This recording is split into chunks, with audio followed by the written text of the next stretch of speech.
వాళ్ళను తనను తానే మోసం చేసుకునే ప్రతి స్త్రీ, తనను తానే మోసం చేసుకునే ప్రతి పురుషుడు, తనను తానే మోసం చేసుకునే ప్రతి యవనస్తురాలు, ప్రతి యవనస్తుడు ఏదో ఒక రోజు ఖచ్చితంగా గుండెలు బాదుకొని మరీ ఏడుస్తారు. ఇది సత్యం. గుండెలు బాదుకుని ఏడుస్తారు. చెప్తున్నాను, రాసి పెట్టుకోండి. గుండెలు బాదుకుని ఏడుస్తారు.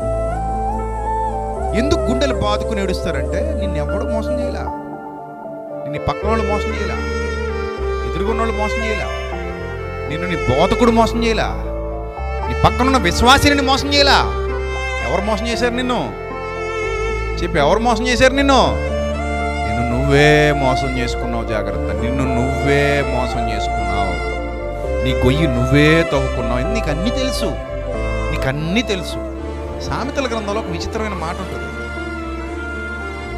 సామెతల గ్రంథంలో ఒక విచిత్రమైన మాట ఉంటుంది. ఆ మాట చూద్దాం ఒకసారి. సామెతల గ్రంథం 6వ అధ్యాయం ఒకసారి చూద్దాం. సామెతల గ్రంథం 5వ అధ్యాయం, క్షమించండి, 5వ అధ్యాయం 12వ వచనం. అయ్యో అయ్యో ఉపదేశము అంటే, ఉపదేశము అంటే అర్థం ఏంటి? ఉపదేశము అంటే అర్థం ఏంటి? బోధ. ఉపదేశం అంటే అర్థం ఏంటి? బోధ. అయ్యో ఉపదేశమును నేనెట్లు త్రోసివేసి తిని. గిల్టీ ఫీలింగ్ వచ్చిందన్నమాట. అంటే ఇది ఎప్పుడు తప్పు జరగకముందా, జరిగిపోయిన తర్వాత? అంటే ఇప్పుడు ఎప్పుడు పట్టుకుంటున్నాడు ఆకులు? కాలేకనా, కాలకముందా? కాలేక. ఇది చేతులు కాలేక ఆకులు పట్టుకునే బ్యాచ్ ఇది.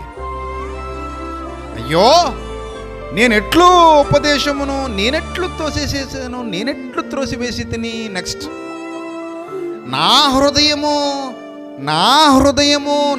హృదయము ఆ గద్దింపును ఎప్పుడు తృణీకరించిందబ్బా? ఎప్పుడు తృణీకరించింది? నేనెప్పుడు ఇలా చేశాను అని 13వ వచనంలో, నా బోధకుల మాట నేను వినకపోతిని. విన్నానా వినలేదా? వినకపోతిని. నా బోధకుల మాట నేను వినకపోతిని. నా ఉపదేశకులకు నేను అసలు చెవి ఒగ్గలేదు. ఉంటారు తెలుసా కొంతమంది, ఎంత అరిచి గీపెట్టి మొత్తుకొని చెప్పినా నేను పట్టుకున్న కుందేలుకి మూడే కాదు. నేను వెళ్ళాల్సిన రూట్లోనే వెళ్తా. ఇక్కడ కుర్చీలో కూర్చొన్నంతసేపు నువ్వు అలా ఉంటాడు, సెంటర్లో బొమ్మలాగా కదలడం మెదలడు అలాగా ఉంటారు. ముసుగులేసి కూర్చుంటారు అలాగా. నేను ఎవరు అన్నాడట ఒకరోజు, ఒక పాస్టర్ గారు, అమ్మ ముసుగు దెయ్యాలారా అన్నాడట. ఏం దెయ్యాలన్నాడట? ముసుగు దెయ్యాలారా అన్నాడట. ఎందుకు ముసుగు దెయ్యాలన్నాడు? ముసుగులో విశ్వాసులుంటే పర్లేదు, మంచిదే. ముసుగులో విశ్వాసులుంటే మంచిదే, ఆశీర్వాదం. అది ముసుగులో పిశాచులుంటేనే ప్రాబ్లం.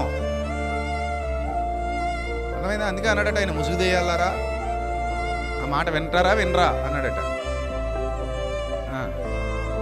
సో కాబట్టి ఎంత చక్కగా కూర్చొని చూసారు అందరూ. ఎవడు కదలడు, మాట్లాడు, ప్రసంగం అయినంతసేపు అంతే. అదిగో చూసారా, నా అంత ఇంట్రెస్ట్గా ఎవరు వినరు చూసారా అన్నట్టు ఉంటారు అందరూ. ఎంత ఇంట్రెస్ట్ అంటే ఎవరైనా కదులుతున్నారా? చుచ్చుకు కూడా లేవరండి పాపం. అంత ప్రశాంతం కూర్చొని, అబ్బా మేమే వింటున్నామండి మొత్తం వాక్యం అన్నట్టు.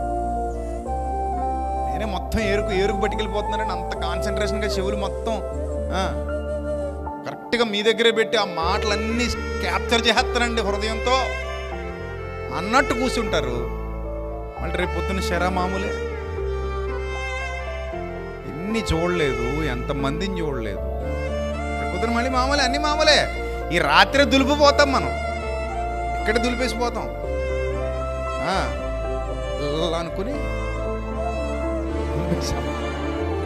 మీద పడింది వర్షం, ఎలా అనేసుకుందట, అంతే పోయిందంతే. చినుకులన్నీ రాలిపోయి ఫ్రెష్గా వెళ్ళిపోయింది. ఎందుకంటే దానికి బట్టలు ఉండవు కదా తడిసిపోవడానికి. వర్షం కురుతుంది, మళ్ళీ ఇలా అనుకుంటూ వెళ్ళిపోతుంది.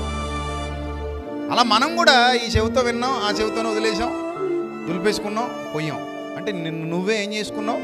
మోసం చేసుకున్నావు. అప్పుడు నీ డైలాగ్ ఇదే, నా బోధకుల మాట నేను వినకపోతిని, నా ఉపదేశకులకు నేను చెవి ఒగ్గలేదు. నేను సమాజంలో, సంఘంలో మధ్యలో ఉండినను ప్రతి విధమైన దుష్టత్వానికి దౌష్ట్యమునకు లోబడుటకు కొంచెమే ఎడమాయనని నీవు చెప్పుకొనుచు మూలుగుతూ ఉంటావు.